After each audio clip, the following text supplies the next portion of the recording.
Hi, welcome on the OldTimeFrame channel. These paintings are for information, and we hope you like it.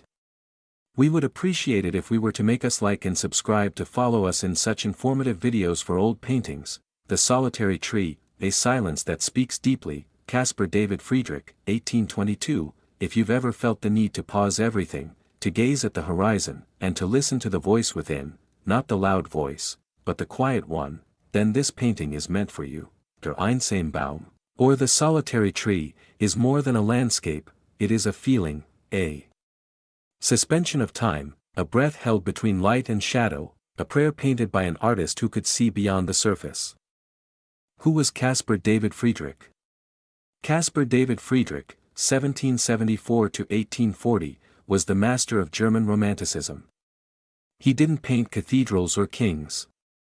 Instead, he chose to depict silence, a tree, a cliff, a lonely sky, and through them, he told profound inner stories. In his works, nature is never just background. It's a mirror of the soul, a space of contemplation, a place where emotion and eternity meet, a quiet scene, a deep question. Painted in 1822, this canvas shows a single old, twisted tree, standing alone in the center of a calm meadow. Its branches are broken at the top, the crown worn down by time, and yet it still stands.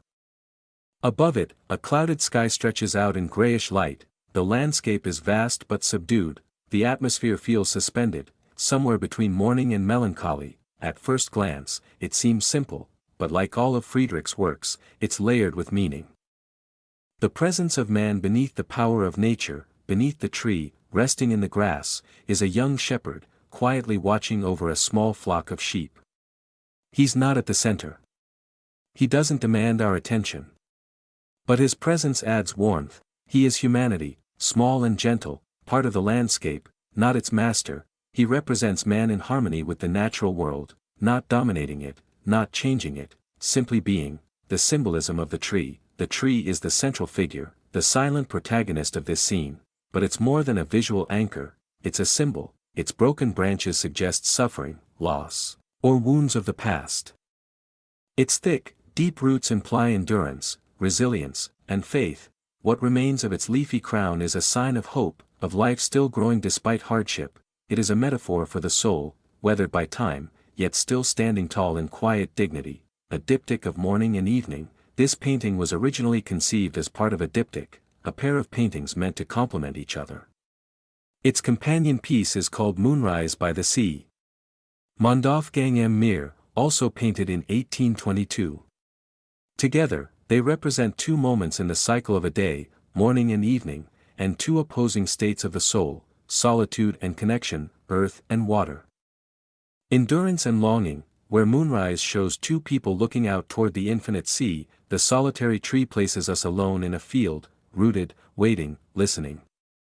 A landscape that becomes poetry. The surrounding landscape is soft and expansive, a gentle pasture, a small pond, distant hills, and faint outlines of a village or monastery. In the far distance rise the Regensberg Mountains, possibly the same mountain range that Friedrich knew from his travels near Dresden.